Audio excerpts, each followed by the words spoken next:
السلام علیکم ورحمۃ اللہ وبرکاتہ نحمدہ و نصلی علی رسولہ الکریم اما بعد۔ میرے دوستو، میں آپ حضرات کے سامنے پھر سے ایک چھوٹا سا ویڈیو لے کر حاضر ہوا ہوں کہ ماں کے ادب و احترام میں کھڑا رہنا اور گناہ سے اپنے آپ کو بچانے اور مزدوروں کو ایمانداری کے ساتھ مزدور ادا کرنے پر کیا ملتا ہے۔ تو چلتے ہیں، آئیے سماعت فرمائیے۔ حضرت عبداللہ بن عمر رضی اللہ تعالی عنہما فرماتے ہیں کہ میں نے رسول اللہ صلی اللہ علیہ وسلم کو یہ ارشاد فرماتے ہوئے سنا کہ تم میں سے پہلے کسی امت کے 3 شخص ایک سفر پر نکلے، چلتے چلتے رات ہو گئی، رات گزارنے کے لیے وہ ایک غار میں داخل ہو گئے۔ اسی دوران پہاڑ سے ایک چٹان گری جس نے غار کے منہ کو بند کر دیا۔ یہ دیکھ کر انہوں نے کہا کہ اس چٹان سے نجات کی یہی صورت ہے کہ سب کے سب اپنے اعمال صالح کے ذریعے اللہ تعالیٰ سے دعا کریں۔ چنانچہ انہوں نے اپنے اپنے اعمال کے واسطے سے دعائیں کی۔ ان میں سے ایک نے کہا، یا اللہ، آپ جانتے ہیں کہ میرے ماں باپ بہت بوڑھے تھے، میں اہل و عیال اور غلاموں کو ان سے پہلے دودھ نہیں پلاتا تھا۔ ایک دن میں ایک چیز کی تلاش میں دور نکل گیا، جب واپس لوٹ کر آیا تو والدین سو چکے تھے، پھر بھی میں نے ان کے لیے شام کا دودھ دہا اور اسے پیالے میں لے کر ان کی خدمت میں حاضر ہوا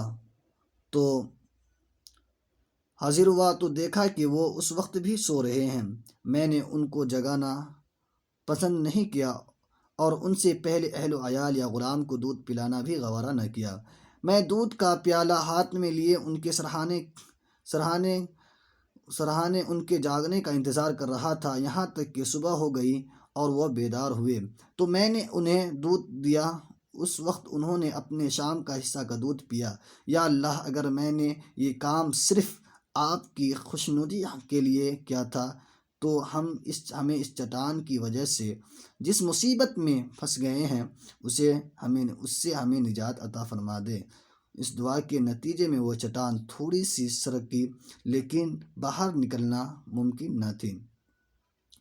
رسول صلی اللہ علیہ وسلم ارشاد فرماتے ہیں کہ دوسرے شخص نے دعا کی، یا اللہ، میری ایک چچا زاد بہن تھی جو مجھے سب سے زیادہ محبوب تھی۔ میں نے ایک مرتبہ اسے اپنی نفسانی خواہشات پوری کرنے کا ارادہ کیا، لیکن وہ آمادہ نہیں ہوئی، یہاں تک کہ ایک وقت آیا کہ قحط سالی نے اسے میرے پاس آنے پر مجبور کر دیا۔ میں نے اسے اس شرط پر 120 دینار دیے کہ وہ تنہائی میں مجھ سے ملے۔ وہ آمادہ ہو گئی، مطلب کہ تیار ہو گئی، یہاں تک کہ جب میں اس پر قابو پا چکا اور قریب تھا کہ میں اپنی نفسانی خواہشات پوری کروں تو اس نے کہا کہ میں تمہارے لیے یہ بات کو حلال نہیں سمجھتی کہ تم اس مہر کو ناحق توڑو۔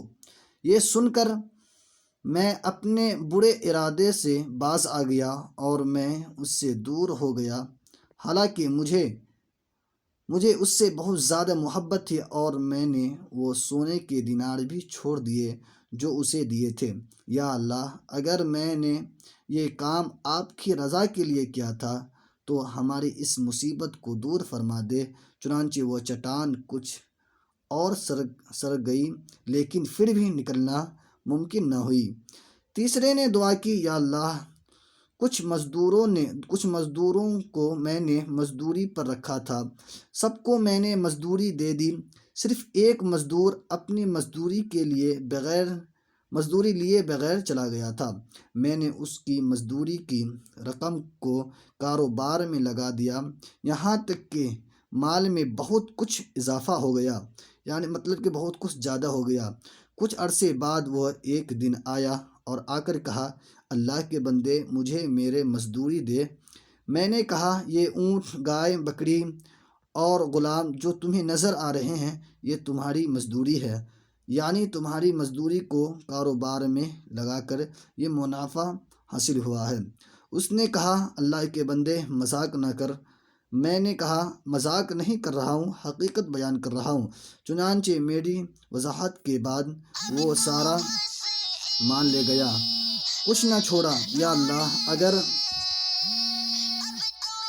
اگر میں نے یہ کام صرف آپ کی رضا کی خاطر کیا تھا تو یہ مصیبت جس میں ہم پھنسے ہوئے ہیں دور فرما دے۔ چنانچہ وہ چٹان بالکل سرک گئی اور غار کا منہ کھل گیا، سب باہر نکل گئے۔